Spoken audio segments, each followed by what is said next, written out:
Alright, welcome back to another episode of DragonQuest Builders. I am making the town square as we speak, making it look more like a town square by introducing it to more of a centerpiece look by providing at least an ample amount of walking space in between each building, thus creating an actual square in the center. Really need to get to that patch of straw that's out of nowhere. Hopefully I'll get it done in this video, but don't get your hopes up because I have no idea when I actually decided to be clean. But needless to say, it looks a lot more like a town. And even still to this point, I don't see the reason why I should build a roof. It doesn't look that bad unless I really care. Oh, yay! We're finally taking care of that stupid square. Alright, awesome. That already pretty much made it worthwhile. So we don't have any roofs over the heads of our buildings because it was easier to manage, easier to walk into and see what was inside and what can be done. Otherwise it would have gotten very claustrophobic. See, that's the only downside to using the stone floor cladding, because it can sometimes take over dirt blocks that are far beyond its anticipated reach, but still a lot easier than individually placing each block, so I'll still say the positives outweigh the negatives easily. Completing. So that's one thing. They don't have corner steps. There's only directional steps. So this point goes to Minecraft since they're able to do corner steps. Not this game.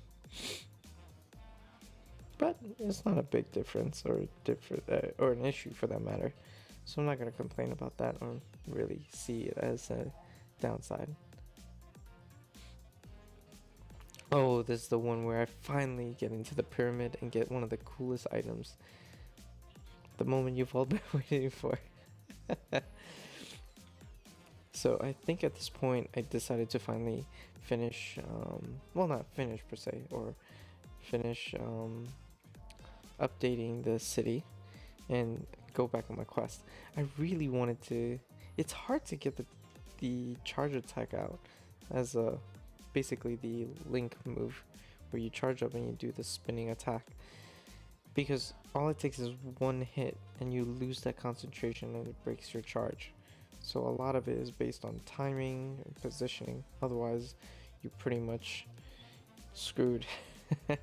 Taking hits for no reason. And then literally crossing a river. Oh, you saw how strong that was? I was able to use one charge attack and kill 3 monsters at the same time. So that's when it introduced the attack buffs. So what happened was when I ate one of the cooked meals, it not only recovered my health to 100%, but it gave me an attack boost.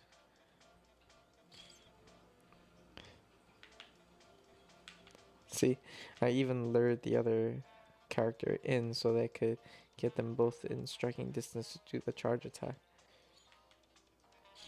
Add some dodge roll into this and you pretty much have another Dark Souls game. This one was weird and creepy. So once you get the idols that they're worshipping, I'm pretty sure I said that wrong, they come and attack you. So they really don't leave any room to explore, which it was only after trying to get the Golemite piece that I can come back to find out that I missed a huge item, 2 items actually, that really would have helped you out. One of which was to negate all fall damage. I think they called it the Ori Halcon boots or something. I'm pretty sure I'm saying that or mineral wrong. But that negates all fall damage when you jump off stuff. Very, very, very useful. But very short-lived, because that's pretty close to the end of the game. Or at least the end of chapter 1 anyway.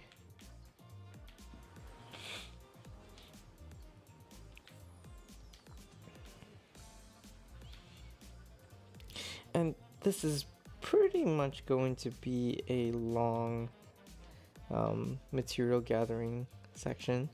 So I'll talk about what made this game in particular that stood out for both Gina and I. So after playing the demo, of course, I really wanted to play it, but it reached a point where it was there was no fix for it. So we tried Portal Knights, which was just as good. No real longevity to it because it's focused on around um,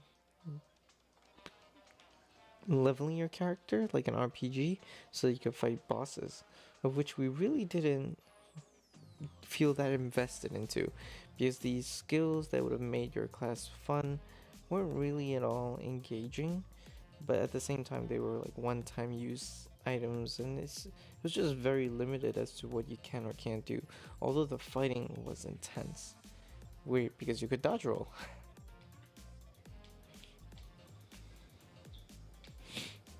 And notice, this fireplace will eventually become a bistro just because I added seats.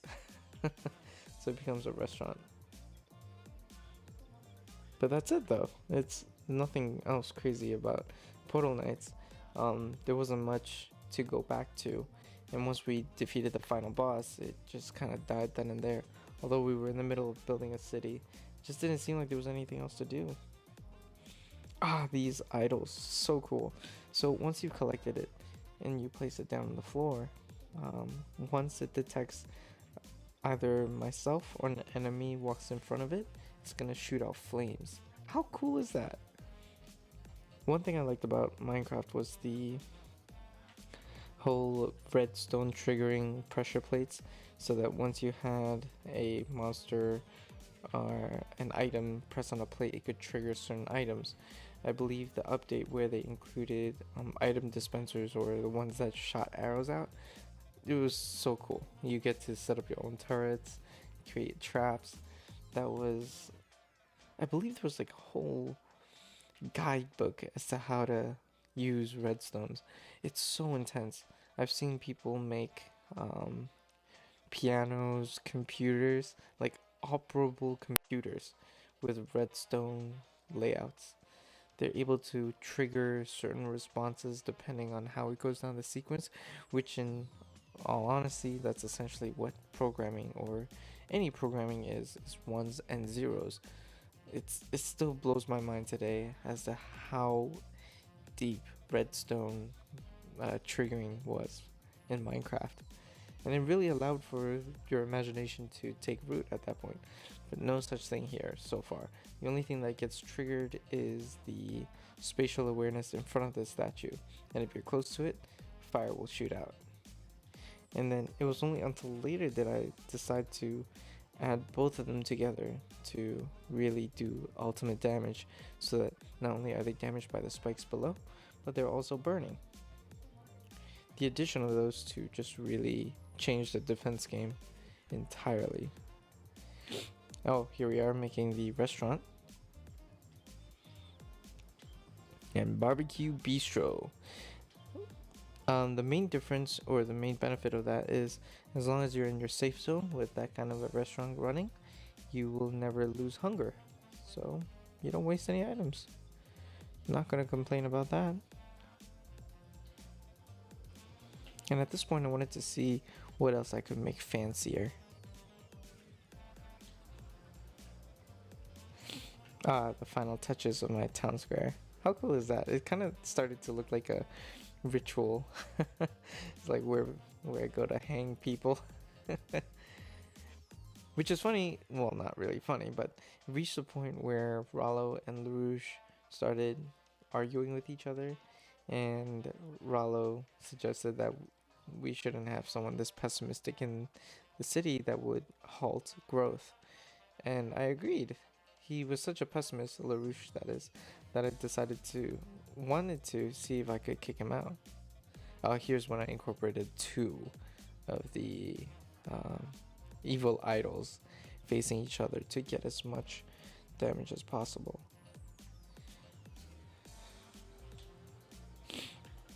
I was so proud of that setup that I wanted to watch my work,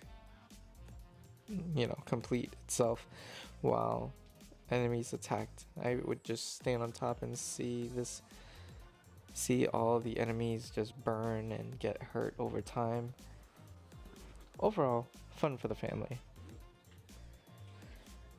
Created an armory as suggested by Kenelm. Ah, no wonder I like him so much. He has a part of my name in there. Weird name though. So created the armory. Now the civilians, when they go out and fight, they will have access to better weapons. Very forward thinking, very engaging.